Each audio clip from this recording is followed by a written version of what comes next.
So, ayan. Good afternoon, everyone. And for today's video ay sasagot lang ako ng comment dito about doon sa pagkatapos daw inoperahan or pagkatapos daw niyang inoperahan ay may tumubo daw na pula doon sa mata niya. Kumbaga sabi niya, ma'am, yung bayaw daw niya, bayaw ko kasi natapos na inoperahan kaso may laman na tumubo at pula, malaki na nga daw yung tumubo. So, ano daw ang nangyari?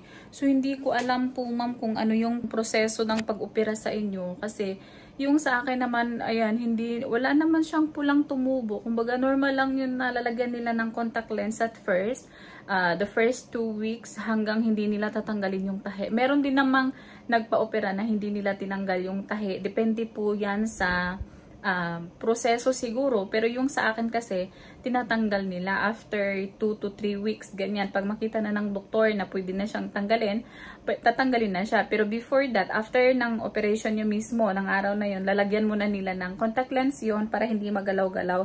So, normal lang talaga yun na may sagabal siya. Pero hindi ako sure bakit ganun yung nangyari sa mata ninyo. Hindi po ako expert ha. Hindi po ako professional, hindi po ako doktor, hindi po ako specialista. Isa din po akong pasyente. Pero diyan sa naranasan ninyo, hindi ko alam kung bakit may tumubo sa inyo. Kasi sa akin naman, sa awa naman ng Diyos ay wala naman.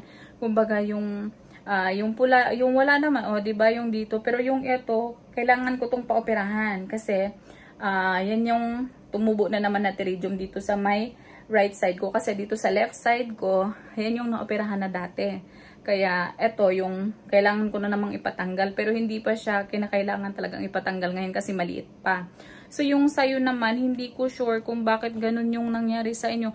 Much better kung ipa-check up nyo po or ibalik nyo doon sa clinic. Kung saan kayo nagpa-opera, ipatingnan nyo kung bakit ganun na may tumubong pula or may tumubong laman. Na yun kasi ang sabi mo dito sa comment mo, may tumubo. Kaso may laman na tumubo na pula. Hindi ko alam. Baka bumalik siya. Baka tumubo siya ulit. Kasi yung tinanggal naman dito, yung laman kasi yun, yung parang tumutubo ng ganyan, tumatabon doon. Baga galing dito sa gilid, baga maakyat yan dyan, hanggang pupunta yan dyan sa may black area. Ayan. Pero, much better talaga na ipunta nyo na lang sa clinic yan, sa mga espesyalista ng mata. Tapos, patingnan nyo kung anong nangyari dyan.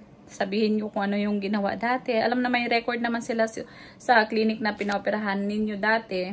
Tapos, para matrace nila at ma-advise nila kayo kung anong gagawin. So, yun lang po talaga yung kasi hindi ko po talaga alam kung ano nangyari dyan sa mata ninyo. Kasi, sa akin, hindi naman ganun sa awa ng Diyos. Ayan.